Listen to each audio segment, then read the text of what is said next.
I built this studio mainly because I needed the ventilation. You're heating wax and oil paint and putting a lot of that stuff in the air. Probably a lot of it is heavy metals. And so I needed something with an exhaust. I never really built anything vertical, but the more I built, the more I got into it, and the more I realized I wanted this place to be some place that I could really enjoy and be creative in. My materials are 100% pure beeswax, Damar resin, which is an actual tree resin. It comes in crystal form, and I usually put it in a heavy-duty bag and hit it with a hammer until it's pulverized, and this way it will melt easier. The purpose of the resin is to give the finished product a harder surface. And as time goes by and the wax and the oil paint really dry, they actually become pretty durable. After I make my mixture of oil paint and resin and wax, I apply it with those very inexpensive black foam brushes that you get from Lowe's, Home Depot, the dollar store.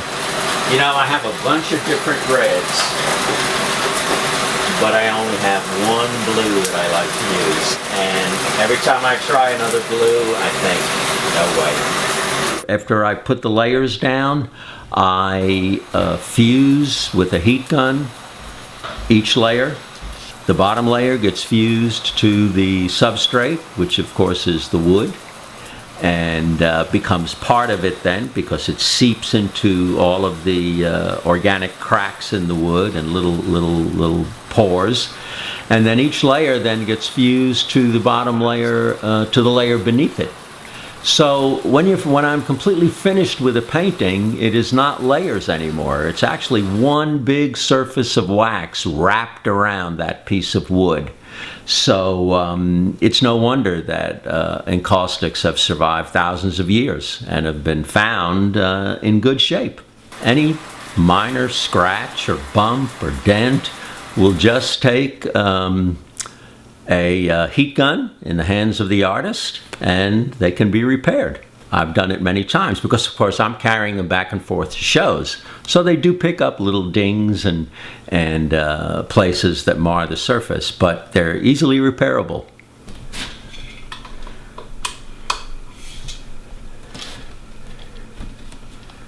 When I began making the switch from acrylic, although I started with oil, but when I made the switch from acrylic to encaustic, I sort of continued doing what I always did, which was landscapes, abstracted landscapes. I feel that there's something about the horizon that is wired into our minds from our primitive times. We're either looking for danger, or we're looking for weather, or we're looking for changes of the seasons, but I feel that primitive man has always looked toward the horizon.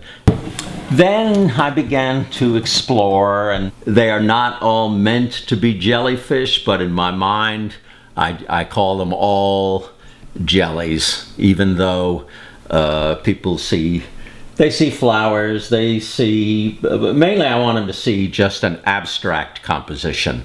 That's what I'm going after. I want them to see a combination of colors that I have found unique.